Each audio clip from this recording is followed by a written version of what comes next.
Welcome to the Banker Lamp. Please enjoy the video. You start by readying your Android device. Install Termux and a compatible VS Code server client, then grant storage and terminal permissions so files and shells work. Once done, make sure you are on the same Wi-Fi as your host or enable port forwarding. This lets VS Code connect. You should also disable aggressive battery optimization and confirm about 2 GB free space. These steps let you run a headless code server and avoid permission and connectivity roadblocks before continuing to set up the server itself. Now you install and run the code server. Update Termux packages and install Node, OpenSH, and a code server build for Android or ARM. Once installed, initialize the server, set a secure password or token, and bind it to a local port like 8080. Make sure SSH tunneling is configured if you prefer encrypted access.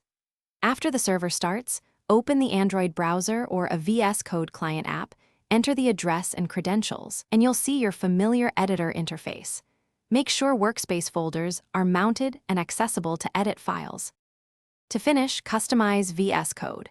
Install needed extensions, set your preferred theme, and configure the integrated terminal shell so commands run correctly. Once configured, secure the connection with an SSH tunnel or enable HTTPS.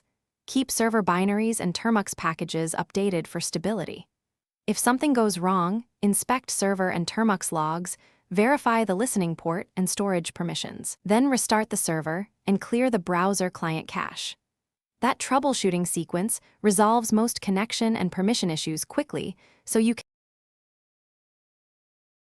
Thanks for watching. If this was helpful, leave a like and consider subscribing. See you next time.